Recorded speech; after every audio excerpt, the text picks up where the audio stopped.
සුබ දවසක් ඔයාලා හැමෝටම ආයුබෝවන්.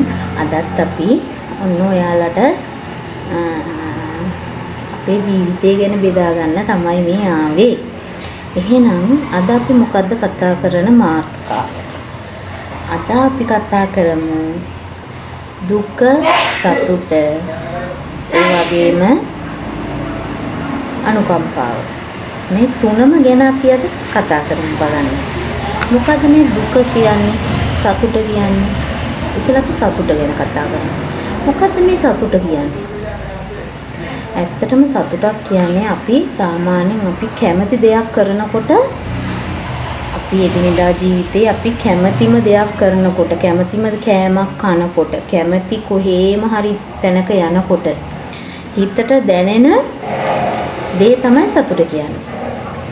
මොකද මේ කොහොමද මේ හිතට දැනෙන්නේ මේ සතුට? ඔන්න අපි මොකක් හරි කෑමක් කන්න ආසාවෙන් ඉන්නවා කියමුකෝ. අපිට ඒ කෑම කන්න අද හම් වෙනවා. ඒ හම් වුණාට පස්සේ අපිට සතුටුයි හිතට. නැද්ද? සතුටුයි. නමුත් ඒ සතුට తాවකාලිකයිද සදාකාලිකයිද? ඒ සතුට අපි යම්කිසි කෑමක් කෑවොත් ඒකේ සතුට අපිට ඒ වෙලට තියෙනවා. නමුත් ඔයාලා හිතනවාද ඒක දිගටම පවතී කියලා? කවදාවත් නැහැ. සතුට කියන්නේ අන්න ඒ වගේ දෙයක්. සතුට කියන්නේ මේ මොහොතේ මේ අපි කරන දේෙන් හරි දෙයක් හෝ අපි සතුටින් කරන දෙයක් කළොත් ඒ වෙලෙට අපිට සතුටුයි. අපිට ඒක පැයක් දෙකක් තිබ්බා කියන්නකෝ. ඊළඟ මිනිත්තුවේ ඉඳලා අපිට ඒ සතුට නැති වෙන්න පුළුවන්. එහෙම වෙලා නැද්ද? ඇත්තටම එහෙම වෙනවා. අපි කොහොමද ස්ථීරවම සතුට මුළු ජීවිත කාලෙම අපිට සතුට රඳවා පවත්වා ගන්න පුළුවන්ද? බැහැ. කවදාවත් එහෙම මුළු ජීවිත කාලෙම අපිට කියන්න බෑ අපි ගොඩක් සතුටින් ඉඳී කියලා. අපිට දුක, සතුට, අනුකම්පාව මේ තුනම මේ ජීවිතයට ඇතුල් වෙනවා. එතකොට දුකක් ඇති වෙනකොට කොහොමද අපිට දැනෙන්නේ? ඇත්තටම දුක කියන එක ගැන නම් අපි කතා කරන්නත් කැමති නෑනේ. නමුත් අපි අකමැති. අපේ හිතට අකමැති ඒ වගේම ගොඩාක් කලකිරීමක් ඇති වෙන මොනම හරි දෙයක් අපි දැක්කොත් හරි, කායෙන් හරි ඇහුවොත් හරි, එහෙම නැත්තම් කියන්නකෝ අපි කැමති දෙයක් කන්න බැරි වුණා කියලා අපිට. එතකොටත් ඇති වෙන්නේ අපිට දුකක්. දැන් කන්න ඕන දේ අපි කෑවහම ඇති වෙනව සතුට වගේ මේකේ අනිත් පැත්තක් තියෙනවා. මොකද්ද? ඒකේ කන්න බැරි වුණාම අපිට ඇති වෙන දුක. එතකොට අපි දැනගන්න ඕනේ අපේ ජීවිතේ සමබරව ගෙනියන්න මේ දුක, සතුට, ඒ වගේම අනුකම්පාව. මොකද මම මේ අනුකම්පාව ගැන කතා කරන්න ගත්තේ? ගොඩාක් අද තරුණ කාලේ ළමයින්ට මේ අනුකම්පාවයි, සතුටයි, දුකයි, ආදරයයි මේ හැම දෙෙම පටලගෙන ඉන්නවා. අපි අනුකම්පා කරන්න ඕන කෙනා ගැන දුකෙන් බලනවා. අපි සතුටු වෙන්න ඕන කෙනා ගැන අනුකම්පාවෙන් බලනවා. එහෙම සමාජයක් දැන් තියෙනවා. ඒ වගේම අපිට කියන්න පුළුවන් දැන් තරුණ වයසේ ගෑනු ළමයි සාමාන්‍යයෙන් පිරිමි ළමයෙකුට යම් කිසි දෙයකට කියමුකෝ හරි කැමතියි කියලා, හරි සතුටුයි. දැන් ඒ කෙනා දැන් කියන්නේ සින්දු කියන කෙනෙක් කියලා. ඒ සින්දු කියන කෙනා එනවා දැන් ඔන්න අපි ඉස්සරහට. ඒ එනකොට කොහොමද අපි දැන් කැමති දේ මේක. ඒකට ඒ කැමති දේ අපි S2 දකින්නකොට ඉස්සල්ලාම අපි සතුටු වෙන්නේ S2. අපි මෙයාව දැක්කා කියන දේ නේ. එතකොට අපිට එතන ආකර්ෂණයක් එක්ක හම්බෙන සතුටක් තියෙනවා. ඒ සතුට දීර්ඝ වෙලාවක් තියෙනවද? නෑ. ඒක ඒ වෙලාවේ ඒ දැකපු මොහොතේ ඇති වෙච්ච සතුට ටික වෙලාවක් යනකොට අපිට ඒක අමතක වෙලා යන්න පුළුවන්. ඒ වගේම මේ දැන් ඒ දැකලා අපිට hina වෙලා හොඳට කතා බහ කරලා හොඳ ආචාරශීලී විදිහට විශේෂ අවධානයක් දීලා අපි ගැන හොයලා බැලුවොත් ඇත්තටම දැන් කාලේ තරුණ ගෑන් ළමයි සමහරක් වෙලාවට මේ ආදරයයි අනුකම්පාවයි පටලවා ගන්නවා. ඇත්තට මේ මිනිස්සයා අපි දිහා අනුකම්පාවෙන් වෙන්න පුළුවන් බලන්න. නමුත් සමහර ගෑනු ළමයි මේක ආදරයකට පෙරලා ගන්නවා. අන්න එතනයි අපිට වරදින්නේ. අන්න එතනදී අපිට ඇති වෙන්නේ දුක. අන්න ඒ හින්දා තමයි අපි මේ අනුකම්පාව කියන දේ මේ දුක සතුට කියන මාතෘකාවට යොදාගත්තේ. ඉතින් අපි ඒක තෝරලා බේරලා ගන්න හොඳට සිහි බුද්ධියෙන් කල්පනා කරලා ගන්න ඕනේ තීරණයක්. අපි යම් කිසි කෙනෙක් එක්ක කතාබහ කරනකොට අපි ඒ කෙනාගේ හිත හඳුන ගන්න ඕනේ. ඒ කෙනා ඇත්තටම අපිට ආදරයටද එහෙම නැත්නම් අපි කියන අනුකම්පාවක්ද ඒ තියෙන දේ අපි හඳුන ගන්න ඕනේ. එහෙම අඳුන ගන්න නැතුව අපි කවදාවත් මිනිස්සෙකුට තනි මතයකට තනි තීරණයකට මේ මිනිස්සයව ලඝු කරලා බලන්න නරකයි. එහෙම වුණොත් අපිටම තමයි වරදින්නේ. ඉතින් මේ වැරද්ද කවදාවත් ළමයි නෙයි කරන්න නම් එපා. හැම මිනිස්සෙක් දිහාම සාමාන්‍ය විදිහට බලන්න පුරුදු වෙන්න. එතකොට අපිට කවදාවත් දුක කියන දේ හිතේ තියාගන්න ඕනේ නැහැ. මේ දුක ඇත්තටම මේ දුක හිතට ආවහම අපි මොන වගේ දේවල්ද මොන ප්‍රතිචාරද දක්වන්නේ? අපි අඬනවා. සමහරක් වෙලාවට කේන්ති යනකොට කෑ ගහනවා. නේද? එක්කෝ දවසම කන්නේ නැහැ. එහෙම නැත්නම් පැත්තකට වෙලා නිදා ගන්නවා. ඒ වගේ කෙලින්ම දවසම අපිට දුක දවසම ගෙවන්න පුළුවන් දුකින්. එහෙම නේද? දුකක් කිව්වහම ඉන්නවා සාමාන්‍යයෙන් මිනිස්සෙක් ගත්තාම මේ සතුට කියන දෙයට වඩා දුක හරි ඉක්මනටම අල්ල ගන්නවා. ඒ දුක මුළු පැය 24ම ගෙනියගෙන කල්පනා කර ඒකම ගෙනියන තැන් තියෙනවා. නමුත් සතුට අපිට එහෙම කරන්න පුළුවන්ද? මම නම් හිතන්නේ සතුට එහෙම කරනවයි කියලා. මං කියන්නම් සතුට හැමදාම කියන්නේ අපි ජීවත් වෙනකන් ඒක මතක් කර සතුට වෙන්න පුළුවන් කාරණයක්. අපි කෙනෙක්ට උදව්වක් කළොත්, අපි හොඳ දෙයක් කළොත්, එක්කෝ අපි දානයක් දුන්නා, එක්කෝ පන්සලකට මොන හරි පූජා කරා. එහෙම නැත්නම් අපි හොඳම යාළුවෙකුට gift එකක් දුන්නා. අපිට මතක සටහන් එක්ක දෙන දෙයක්. හොඳ දෙයක්. අපි එක්කෝ නැති බැරි කෙනෙකුට උදව් කරා. එන්නේ ඒ වගේ සතුට හිතෙන දේවල් කරොත් අපිට ඒක සිහි කරලා සතුට වෙන්න පුළුවන්. නමුත් ඒක රඳා පවතිනවද හිතේ? නෑ. දුක එහෙමයි.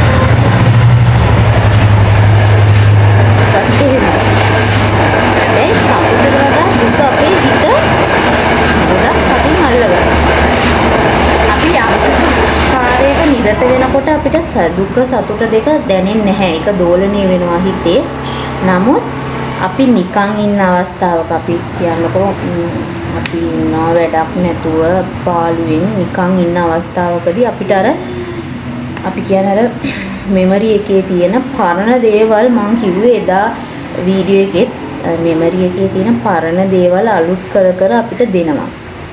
අපි මොකද කරන්නේ මෝඩයෝ වගේ ඒක ආයි නැවත කල්පනා කරනවා. නමුත් සතුටු හිතන දේ කල්පනා කරාට අපේ මොළයට කිසිම හානියක් සිද්ධ වෙන්නේ නැහැ. නමුත් දුක හිතන දේක් කල්පනා කරොත් ඇත්තටම අපිට ලොකු හානියක් තමයි වෙන්නේ. ඒකෙන් වෙන්නේ අපේ ඔළුවේ තියෙන හෝමෝන් වෙනස් වෙලා අපි ඉන්න ස්වභාවයෙන් වෙනස්ම ස්වභාවයකට ඇදලා දානවා. ඇත්තටම අපි හොඳට කන්න පුළුවන් කෙනෙක් නම් අපිට දුකක් ඇති වුනහම අපිට ඒ කෑම පවා අපිට කන්න බෑ. බඩගින්නක් එන්නේ නැහැ. ඒ තරමට හැමදේම වෙනස් වෙනවා ඇඟේ. මුළු සිරුරම වෙනස් වෙනවා. මුළු ඔළුවේ ක්‍රියාකාරීත්වෙම වෙනස් වෙනවා. සතුටින් මොකද වෙන්නේ? සතුට කියන දේ ලැබුණාම ඔළුවට එන්නේ ලොකු මොටිවේෂන් එකක්. දුකේදී ඇති වෙන ෆීල්ඩ් එක නෙවෙයි සතුටක් ඇති වුණාම මේ ඔළුවට දැනෙන්නේ වෙනමම වෙනමම ආකාරයට ඒක මට ඒක කියන්න විස්තර කරන්න තේරෙන්නේ නැහැ. ඔයාලට සතුටක් ඇති වුණාම තමයි ඒක බලන්න පුළුවන්. අපිට සතුටක් ඇති වුණාම ඇත්තටම මේ තියෙන හෝමෝන් පවා සාමාන්‍ය යථා තත්ත්වයටපත් වෙලා මොකක්ම හරි දුර්වලකමක් තිබුණා නම් ඇත්තටම යථා තත්ත්වයටපත් වෙලා අපි රෝගකින් පෙළනවා නම් ඒ රෝගෙත් හොඳ වෙන තරමට තමයි මේ සතුට කියන්නේ. ඉතින් අපි කල්පනා කරන්න ඕනේ මේ සතුට දුක එතකොට මං කිව්වා වගේ අනුකම්පාව මේ තුනම පටල ගන්න නැතුව තෝරගන්න. ඒ වගේම දුක හිතෙන දේවල් වැඩිය නොහිතා ඉන්න. සතුටු වෙන දේවල් වැඩි වැඩියෙන් කරලා ඒවා මතක් කර කර සතුටු වෙන්න අපේ ඔළුවට තියෙනවා. අපිට මේ චූටි සතුටු නෙවෙයි. ඔය කාපු දෙයක් ඒවා අපිට එහෙමනේ. දැන් අපි කන දෙයක ඒ කන වෙලාවට රසයි. ඒ කෑම එක ගැන කන වෙලාවට හොඳ දේවල් හිතෙනවනේ. නමුත් අපි දවස් දෙකක් විතර ගිහලා ওই කෑම ගැන කල්පනා කරොත් ඔයාලට අර කනකොටම තිබ්බ සතුට මතක් කරනකොට එනවද? නෑ. කවදාවත් නෑ. ඒ ෆීල්ඩ් එක වෙනස්, මේ ෆීල්ඩ් එක වෙනස්. පුංචි දුකකුත් එක්ක සතුටක් තමයි එන්නේ. කෑමක් කන්නේ නැතුව මතක් කරනවා කියන්නේ අන්න ඒ වගේ ෆීල්ඩ් එකක්. ඒ නිසා අපිට හිතෙන් ඇත්තටම සතුටු වෙන්න පුළුවන් කාරණා අපි හදා ගන්න ඕනේ. අපි ජීවත් වෙන්නේ මේ මොහොතේ ජීවත් වෙනකොට මේ මොහොතේ අපි සතුටෙන් ඉන්න ඕනේ කියන එක අපි ඒක හොඳට මතක තියාගන්න ඕනේ. එතකොට අපි උදේ නැගිට වෙලාවේ ඉඳලා අද දවස් ඉවර වෙනකම්ම අපිට කවදාවත් දුක හිතෙන දෙයක් හිතන්න නැතුව සතුටින්ම ඉන්න පුළුවන් වුණොත් ඇත්තටම මේ දවස හරි දිනු. ලොකු දිනුමක් අපි ලොකු පිම්මක් පැන්න වගේ තමයි. එහෙම පුරුදු වුණොත් අපිට කවදාවත් දුක කියන දේ හිතට අහලකටවත් එන්න ලැබෙන්නේ නැහැ. ඒ නිසා අපි ඔක්කොම පුරුදු වෙන්න ඕනේ මේ තුනෙන් සමාන දෙකයි වැඩිපුර සතුට කියන දේ තමයි මේ තුනෙන් අපිට තියෙන්නේ. දුක එනවා තමයි නැත්te නැහැ අපේ සමීපතම කෙනෙක් නැති වුණොත් අපිට ඒක දුකක්. නමුත් ඒ දුකත් මං හිතන්නේ සදාකාලිකවම තියෙයි කියලා නේද? ඒකත් දවස් සතියක් දෙකක් යනකොට අපි ඇත්තටම හිතෙන් පහව යනවනේ. ඉතින් මේ කිසිම දෙයක් తాවකාලිකයි. මේ කිසිම දෙයක් සදාකාලික නැහැ. ඒ නිසා අපි හිතන්න ඕනේ අපේ ජීවිතේට එන හැම දෙයක්ම ඔළුවේ උඩ තියාගෙන අපි කල්පනා කරන්නේ නැතුව හැම දෙයක්ම නිදහසේ මනසට දාගෙන මොලෙන් කල්පනාවෙන් වැඩ කරන්න. ඉතින් මේ දුක සතුට කියන්නේ අන්න ඒකයි. අපිම තමයි මේ දුක සතුට හදාගන්න ඕනේ. අපිට දුකත් හදාගන්න පුළුවන්, සතුටත් හදාගන්න පුළුවන්. එහෙනම් අපි වැඩිපුරම සතුට කියන දේ හදාගමු. අපි චූටි දෙයකින් උනත් සතුට වෙන මිනිස්සු නේද? මම නම් හිතන්නේ මේ ලංකාවේ ඉන්නේ ගොඩක් පොඩි දෙයක්කින් උනත් සතුටු වෙන මිනිස්සු. ඒගොල්ලන්ට ඒක හරි පුරුදුයි. සාමාන්‍ය ජීවිතයක් ගත කරන මිනිස්සු තමයි මේ රටේ ඉන්නේ. ගොඩාක් ලස්සන හදවත් තියෙන පිරිසුදු හදවත් තියෙන මිනිස්සු කොට්ටාශයක් තමයි මේ ලංකාවේ ඉන්නේ. ඒ නිසා මම හිතනවා අපිට ඒක බැරි වෙන එකක් නෑ කියලා. අපි වැඩිපුර සතුට භුක්ති විඳින්න ඕනේ. අපි සතුට විඳින ගමන් දුක අමතක කරන්න ඕනේ. අපිට දුක එන්නේ නැතුව නෙවෙයි. මේ ජීවිතේ යම් කිසි මිනිසෙක් වැරද්දක් කරාම හෝ අපිට දුකක් හිතට ඇති වෙනවා. නමුත් අපිට ඒක එන්න නොදී හිතට සතුටු හිතෙන දෙයක් තමයි අපි කල්පනාවට ගන්න ඕනේ. එතකොට අපිට කවදාවත් මේ බලපෑමක් එන්නේ නැහැ අපේ ජීවිතවලට ලොකුවට. ඒ නිසා මම හිතනවා චූටි දේනුත් සතුටු වෙන අපි ඇත්තටම මිනිස්සුන්ට උදව් කරලා සතුටු වෙන එක තමයි මම හිතන්නේ මතක් කර කර සතුටු වෙන්න පුළුවන් කාරණේ. ඉතින් අපිට පුළුවන් විදිහට මේ සමාජයේ ඉන්න හැමෝටම උදව් කරලා අපි සතුටු වෙමු. සතුට කියන්නේ අන්න ඒකට. මන් දන්නේ නැහැ ඔයාලා කොහොම සතුට ගැන හිතනවද කියලා. නමුත් මම නම් කියන්නේ සතුට කියන්නේ අපි කන බොන දේවල් වලටත් වැඩිය මිනිස්සෙකුට නිතැතිම්ම උදව් කරලා මිනිස්සෙක්ගේ දුකක් දුකකට මේ සැපකට හැම දෙයකටම උදව් කරලා එකා වගේ මේ රටේ ජීවත් වෙනවා නම් මම හිතන්නේ එතන තමයි සතුට තියෙන්නේ. වෙන අර්ථයක් නැහැ මේ සතුට කියන එකට. తాවකාලික සතුටක්. දැන් අපි මොන හරි දෙයක් ගත්තොත් අපිට ඒක తాවකාලිකයි. ඒක ටික දවසයි ඒ සතුට අපිට මතක් කරත් වැඩක් නැහැ. සමහර විට ඒ ගත්ත දේ සමහර විට නැති වෙන්නත් පුළුවන්. දැන් අපි ගාව. එතකොට අපිට තවත් දුකක්. අනේ මෙච්චර අපි ලස්සන දෙයක් ගත්තා දැන් අපිට ඒක අපේ ළඟත් නැහැ. එහෙමයි. මේ తాවකාලික සතුටක් ගැන නෙමෙයි මම කියන්නේ. මම කියන්නේ සදාකාලිකවම මතක් කර කර සතුටු වෙන්න පුළුවන් කාරණා ගොඩක් තියෙනවා මේ ලෝකේ. සතුටුට සලකන්න, සතෙකුට කන්න දාන්න, මිනිස්සෙකුට උදව් කරන්න. සියලුම ආගම් වලට ගරු කරන්න, සියලුම හොඳ දේවල් අගය කරන්න. මේ කරන දේවයන් අපි සතුට මිස අපිට වෙන කිසිම දෙයක් ලැබෙන්නේ නැහැ ජීවිතේට. ඉතින් මම කියන්නේ ඒ වගේ හොඳ දේවල් කරලා හොඳ සතුටක් ලබාගෙන මේ ජීවිතේ ගෙවන්න කියලා තමයි මම ඔයාලගෙන් ඉල්ලා සිටින්නේ. ඉතින් මම මේ සතුට ගැන කිව්වොත් මම හිතනවා මම වෙනස්ම ආකාරයකට හිතන දෙයක් මේ සතුට කියන එක. ඉතින් සතුට ඇති වෙන්න නම් අපි කැපවීමෙන් මුළු ලෝකෙම දිහා බලන්න ඕනේ. මුළු සමාජයක් දිහා අපි බලන්න. අපි තනියෙන් සතුට වෙන්න ගියොත් නම් අපිට ඒ සතුට తాවකාලිකයි. ඒ නිසා අපි මුළු සමාජය දිහාම බලලා ඒ සතුට විඳිමු. ඒක තමයි අද මගේ මාතෘකාව. මම ඒකට අනුකම්පාව යොදාගත්තේ අද කාලේ තරුණ ළමයින්ට මේ තුනම පැටලිලා තියෙනවා. ඒ නිසා තමයි ජීවිතේ ගොඩක් දුරට වරද්දගන්නේ. ඒ නිසා හොඳට හිතන්න. හැම දෙයක්ම අපි මේ පොඩි කාරණා කියලා හිතාගෙන අහක දාන හැම පොඩි කාරණාවක්ම අපිට වටිනවා. ඒ නිසා මම ඔයාලට කියන්නේ මේ හැම දෙයක් ගැනම හොඳට හිතන්න. හිතලා මං කියපු දේ හරිද කියලා ඔයාලම හිතින් විනිශ්චය කරලා බලන්න.